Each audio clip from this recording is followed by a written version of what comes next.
पुरुषों में किसी को भी, जैसे भाई हनुमान प्रसाद। सतीश जी प्रणाम गुरुजी। गुरुजी, मेरा मन जीव जंतु पशु पंछियों की सेवा में ही ज्यादा लगता है। मैं अपनी कमाई का ज्यादा हिस्सा इसी पुण्य में लगाता हूं। बहुत अच्छा है। अहंकार रहित होकर सेवा की जाए तो भगवान की ही प्राप्ति हो जाती है, क्योंकि हर पक्षी पशु के रूप में भगवान है। नामदेव जी महाराज कुत्ते में भगवान को देखो प्रकट किया ना भगवान। एक बार श्री एकनाथ जी महाराज गंगोत्री से गंगा जल लेकर बहुत से भक्तों के साथ रामेश्वर चढ़ाने जाते थे। प्राय भक्त लोग ऐसा करते हैं कि गंगोत्री से गंगा जल लेकर रामेश्वर में चढ़ाते हैं कांवर में लेके। ऐसे ही वो जा रहे थे। जब रामेश्वर जी के पास पहुंचने वाले थे तो देखा एक गधा प्यास से तड़प रहा है, मतलब ऐसा दिखाई दे रहा है। तो उन्होंने विचार किया कि रामेश्वर जी में तो सब जल चढ़ाते हैं और ये प्यासा इसे कोई पिलाएगा नहीं। गंगोत्री से लाए थे रामेश्वर जी के लिए, नजदीक गए और गोद में गधे का सर लिया और हर हर महादेव करके पूरी गंगा जली जे ही गंगा जली पिया। तो और जो साथी थे सब हंसने लगे, यार मतलब इतनी मेहनत करके वहां से लाए और पास ही आ चुके थे रामेश्वर पे, वहां नहीं चढ़ा, एक गधे को पिला दिया। वो तो रामेश्वर जी गए और वहां रामेश्वर आ गए। गधे को जे ही गंगा जल पिलाया तो भगवान उठ के बैठ गए, बोले मैं ही था, तुम्हारे को देख रहा था कि तुम केवल मूर्ति में ही मुझे समझते हो या सब जीवों में भी मुझे समझते हो। तुम्हारी इस दया से मैं द्रवित होकर यही प्रकट हो गया, क्योंकि कण कण शिव है, तो एक गधे से ही भगवान प्रकट हो गए। तो पशु पक्षियों की सेवा भगवान की सेवा, पर अभिमान न करे, भाव ऐसा रखे कि भगवान ने मुझे ये सेवा दी है और सेवा लायक बनाया है बस, और इसका प्रचार प्रसार न करे। प्रचार प्रसार करने से सेवा का जो सुकृत होता है वो नष्ट हो जाता है। जैसे आप यार मित्रों से और बहुतों से हम तो ऐसा करते हैं, मतलब ये बात जैसे आप संत से या गुरुजनों से कहे तो बात अलग होती है, बस इसके बाद फिर इसे गुप्त। अगर कोई कहे भी कि सुना है कि आपने पक्षियों की बहुत सेवा करते हो, अरे हम अपनी ही सेवा नहीं कर पाते, पक्षियों की क्या, मतलब उसे हमें दबाना है। हमसे पाप बन जाए तो कह देना है, पुण्य बन जाए तो छुपा लेना है, पर अपने लोग उल्टा करते हैं। पुण्य बनेगा तो पोस्टर छपवा देंगे और पाप बनेगा तो कसम खा लेंगे कि किया ही नहीं है। यही हमारी दुर्गति का कारण बनता है। अगर हमसे कोई गलती हो गई और कोई पूछे आपसे गलती वहां हो गई, अब दंड मिले तो वो नष्ट हो जाएगा। जहां आपने हाँ कहा वो पाप नष्ट हो जाएगा। अगर सभा में खड़ा होकर के स्वीकार कर ले तो दंड मिले ना मिले उसका पाप नष्ट हो गया। और हम सभा में पुण्य को कह सकते हैं, पाप को नहीं कह सकते, देखना है नहीं। तो अपने इस पुण्य को छुपाओ और पशु पक्षी में भगवत भावना करो। जब उनको दाना डाल रहे हो या फल जो भी जैसे पशु पक्षी हो तो भाव करो, हे भगवान आप इन सब रूपों, और बढ़िया पुण्य बन जाएगा और बड़ा लाभ मिल जाएगा। हे भगवान आप इन रूपों में आके सेवा स्वीकार, नाथ हम पे प्रसन्न रहो कि हम सदैव आपकी सेवा करते हैं। भक्ति हो गई, इसी से भक्ति हो गई, सब में भगवान के दर्शन की भावना बनने लगेगी। ठीक है, पर कभी गलत धन कमा के सेवा की भावना मत रखना।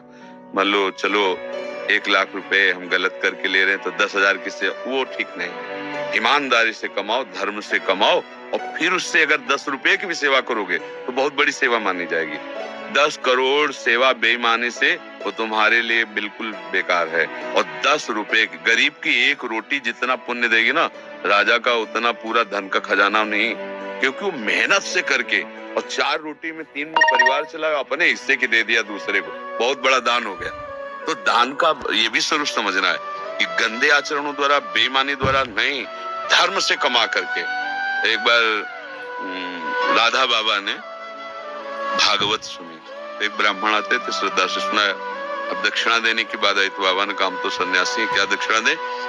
आज बड़े बड़े लोग बैठे थे, जिसके पास पवित्र धन हो 125 रुपया में दे दो।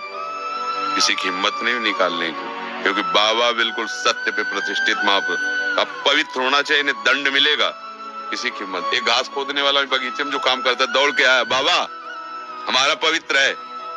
वो कैसे तेरा पवित्र? बोले घास खोदता हूँ, मुझे कोई 1000-2000 ले मिलते, 100 रुपया तो हम दे देंगे। बोले हाँ तू दे, 100 रुपया लिया, पंडित जी को देखे, ये है दक्षिणा।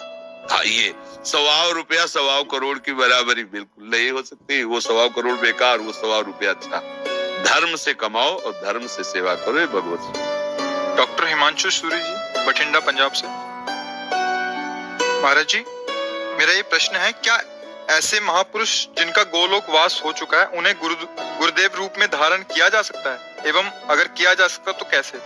7 वर्ष की आयु से ही संकीर्तन सम्राट स्वामी श्री मुकुंद हरि जी महाराज जी के भाव भजन गा रहा हूँ और उनसे बहुत प्रेरित और उन्हीं को अपना गुरु माना है। उनके वचनों का पालन करो, वो जो आज्ञा किए हैं जीवन में कभी तो बोले ही है ना।